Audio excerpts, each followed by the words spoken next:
Assalamualaikum warahmatullahi wabarakatuh. Nama saya Siti Nurhaizatul binti Jamaluddin dan hari ini saya akan membentangkan serba sedikit mengenai tajuk tugasan pertama dan ulasan artikel dan sekaligus merumuskan pemahaman yang saya peroleh daripada tugasan ini. Agama Iran kuno merupakan satu kepercayaan dan amalan masyarakat bangsa Iran pada zaman dahulu sebelum kebangkitan Zoroastrianism di Timur Laut. Pada masa dahulu, penduduk Iran kuno telah diwakili oleh suku nomad yang luas dan besar sehinggakan agama-agama pada tamadun awal Iran telah pun muncul dengan cabang yang bertentangan dan mempunyai sudut yang berbeza, iaitu daripada Indo-Iran.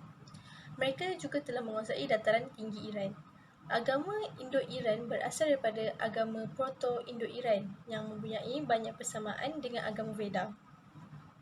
Indo-Iran merupakan suku yang berpengaruh dan terkuat dan mereka juga telah berjaya menyebarkan kepercayaan mereka di dalam kalangan puak yang lain yang tinggal di wilayah mereka. Kajian ini bertujuan untuk mengkaji tentang objektif konsep ketuhanan, agama dan objektif serta memahami ciri-ciri sifat ketuhanan, asal-usul dan mendalami tugas serta jasa Tuhan terhadap agama Iran pada zaman dahulu. Mitra dikenali juga sebagai Mitras yang merupakan salah satu tuhan terpenting bagi agama kuno Iran. Mitra merupakan ketuhanan Indo-Iranian yang paling kuat. Penduduk Iran juga telah memuja Mitra sebagai the Lord of White Pastures. Menurut Sanskrit Mitra dalam mitologi Indo-Iran kuno, Mitra dikenali sebagai dewa cahaya yang kultusnya telah tersebar dari Timur India hingga ke Britain, Spanyol dan Jerman. Mitra disebut sebagai Lord of the White Pastures kerana mempunyai mata-mata yang tidak dapat dilihat oleh manusia, tetapi mata-matanya sentiasa memerhati tindak tanduk serta keadaan sekeliling manusia. Mitra mempunyai 10,000 mata-mata yang mana maha kuat dan tidak mudah difahami dan maha mengetahui. Mitra juga adalah salah satu dewa utama bagi agama Iran kuno. Pada zaman Zarathustra menyampaikan agama barunya kepada orang-orang Iran, menurut Sanskrit Mitra dalam mitologi Indo-Iran kuno, Mitra dikenali sebagai dewa cahaya yang kultusnya telah tersebar dari Timur India hingga ke Britain, Spanyol dan Jerman. Hal ini juga telah dibincangkan dalam penyebutan bertulis yang pertama mengenai Mitra Veda bermula pada tahun 1400 Masihi. Setelah kekalahan Parsi, Alexander the Great telah menyebarkan penyembahan Dewa Mitra ke seluruh dunia Helenik dan pada abad ketiga dan keempat Masihi, pemujaan Mitra telah pun diterima dan dipraktikkan oleh para tentera Empire Rom. Kaisar Rom Commodus dan Julian merupakan inisiat Mitraism dan pada tahun 307 Diocletian menguduskan sebuah kuil di Sungai Danube untuk Mitra yang merupakan pelindung Empire. Antara ciri-ciri Mitra menurut mitos, kelahiran Mitra digambarkan seperti dia sedang membawa obor dan bersenjatakan pisau bersebelahan dengan sungai suci dan di bawah pohon suci. Ciri-ciri Mitra menurut ahli arkeologi Martin Vermaseren, bukti pertama pada abad BCE dari Commagene menunjukkan penghormatan yang diberikan kepada Mitras tetapi tidak merujuk kepada misteri. Mitras juga digambarkan tanpa janggut dan memakai topi Phrygian atau hiasan kepala yang serupa tiara Parsi. Dalam orang Iran, pakaian Parthien di patung kolosal yang telah didirikan oleh Raja Antiochus I pada Gunung Namrud dan pada asalnya duduk di atas tahta di samping dewa-dewa lain dan raja sendiri. Antara sifat-sifat Mitra adalah orang-orang Iran sering berkata bahawa mereka menyembah Mitra yang menetap secara meluas kerana bumi ini telah ditetapkan sebagai dunia material, sentiasa bersinar, tidak terbatas ukurannya dan kedudukannya yang secara meluas. Mereka turut menyatakan bahawa Mitra juga bersifat suka menolong, sentiasa melindungi di hadapan serta di belakang. Mata-matanya juga sentiasa mematikan segala tindak tanduk serta keadaan sekeliling mereka. Tuhan Mitra juga disifatkan sebagai dewa yang baik, sangat penyayang dan yang paling utama. Selain itu, sifat-sifat lain yang turut dinyatakan adalah berani, gaib, tidak dapat diganti serta mempunyai kediaman yang tinggi dan pejuang yang gagah berani.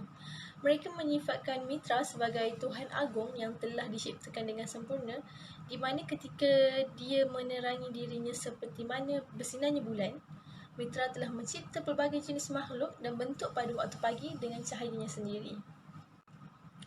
Seterusnya, kita bergerak kepada ulasan buku. Buku yang saya pilih adalah buku yang sama saya gunakan sebagai rujukan semasa saya menyiapkan tugasan pertama, iaitu konsep ketuhanan dalam agama Iran kuno. Tajuk buku ini adalah The Roman Cult of Mithras, The God and His Mystery, yang merupakan salah satu karya yang ditulis oleh Manfred Krauss. Buku ini mengisahkan tentang budaya Rom Mitra yang diterbitkan pada tahun 2000, dan dalam karya ini penulis menceritakan tentang kultus Roman dan misteri Tuhan-Tuhan mereka dengan termanya sendiri, dan dibahagikan kepada beberapa bab dan konteks untuk menjelaskan mengenai kultus tersebut dengan lebih lanjut. Penulis buku ini juga meletakkan pelbagai ilustrasi gambar dalam karyanya untuk memudahkan pembaca melihat gambaran watak yang ingin disampaikan. Penulis turut menyampaikan hasrat agar karya ini dapat menarik minat para pembaca untuk memperluaskan lagi ilmu pengetahuan mereka mengenai mitos Mitra. Antara isu yang dibincangkan di dalam buku ini adalah penulis membawa isu di mana permasalahannya bukanlah mengenai kisah kemusnahan hidup, tetapi tentang kelahiran semula dari kematian. Contohnya, lembu yang dikorbankan membawa erti Mithras yang merupakan dewa cahaya, dewa maha kuasa serta dewa matahari yang bertugas untuk menghasilkan kehidupan baru. Penulis turut menyatakan bahawa penyembelihan lembu ditafsir sebagai satu pengorbanan dan telah disokong oleh gambar-gambar kultus yang dipamerkan dalam buku tersebut, di mana lembu dihiasi dengan tali rom serta kadang-kadang dihiasi dengan sulaman. Simbolisme lembu itu sendiri dimasukkan ke dalam pemujaan Mithras daripada gambar pengorbanan masyarakat kontemporari.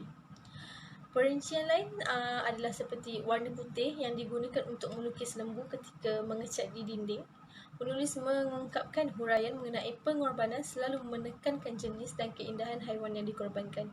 Dan di antara wakil-wakil Republik Tarikh, digambarkan bahawa haiwan itu berdiri dengan tenang di sebelah mezbah bermula dari zaman Augustus dan masanya untuk menyoroti kematian. Drama momen ritual ini dapat membangkitkan emosi yang kuat. Isu lain yang dibawa oleh penulis adalah mengulaskan tentang persamaan antara Mithras dan Kristian, di mana terdapat persamaan antara Mithras dan Kristian. Dan di dalam buku tersebut menyatakan penulis Kristian telah mengulas dengan menggunakan beberapa istilah yang agak kasar serta keras mengenai persamaan yang luar biasa antara agama mereka dan kultus Mitra. Dari pandangan mereka, semua kemiripan ini adalah tipu muslihat daripada pihak syaitan. Bagaimanapun, pandangan ini dibesar-besarkan oleh semangat dakwah pemikiran Kristian itu sendiri. Tidak satu pun daripada mereka merupakan satu-satunya agama yang sah dari pemerintah Rom, kerana semuanya memberikan keselamatan dari segi fizikal dan peribadi yang lengkap. Sebagai contoh, terdapat latar belakang yang serupa, iaitu air memainkan peranan yang penting dalam kedua agama ini. Sama seperti Musa menggunakan tongkatnya untuk membuat air mengalir keluar dari batu, Mithras juga menggunakan anak panah untuk membuat air mengalir keluar. Mitra juga adalah dewa yang dilahirkan daripada batu. Di gereja timur, Maria, ibu para dewa, berkaitan dengan batu dari mana Kristus dilahirkan. Kerana wujudnya persamaan ini, orang Kristian menghindari idea-idea kafir sehingga Kristus menjadi lebih baik.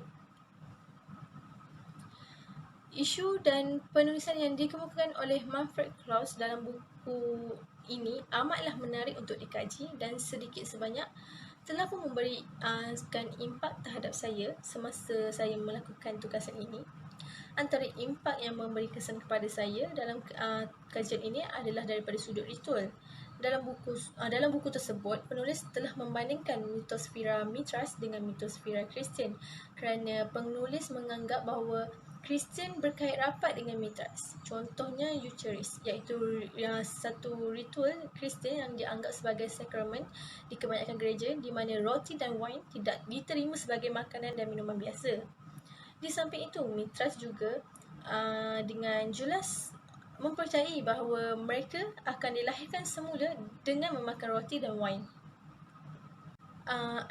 Buku The Roman Cult of Mithras, The God and His Mystery oleh Manfred Krauss juga merangkumi pelbagai maklumat yang berguna kepada saya untuk saya lebih mendalami mitologi kultus Roman Mithras dengan lebih terperinci.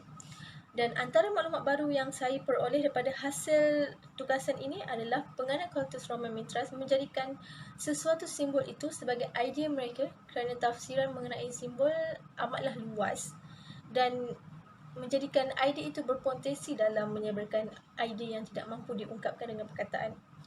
Simbol Mithraism dapat dikategorikan kepada beberapa bahagian, antaranya ialah simbol haiwan seperti kerbau yang dijadikan sebagai simbolisme, dimasukkan ke dalam pemujaan Mithras daripada gambar pengorbanan masyarakat kontemporari, dan perincian lain adalah seperti warna putih yang digunakan untuk mereka sembuh. Dan bagi kritikan bagi isu yang dibawa adalah mengenai kelahiran semula dalam bab ke-9 artikel. Dalam bab tersebut, penulis telah menjelaskan bahawa makanan ritual yang berkait dengan kelahiran semula, di mana Mithras percaya mereka akan dilahirkan semula jika memakan roti dan meminum wine. Pernyataan ini saya tidak berapa setuju kerana daripada pandangan saya sebagai umat Islam, hakikatnya, kelahiran semula ini tidak dipersetujui dalam Islam. Hal ini kerana menurut Islam yang merupakan salah satu agama samawi, kita tidak berpegang kepada konsep reinkarnasi. Di dalam Islam tidak ada kepercayaan seperti hidup semula atau berpindah roh, kecuali apabila pada hari akhirat, di mana manusia akan dihidupkan semula hanya untuk bertujuan untuk menghitung segala amalan yang telah dikumpul semasa hidup dan menerima pembalasan mengikut amalan-amalan yang dibuat.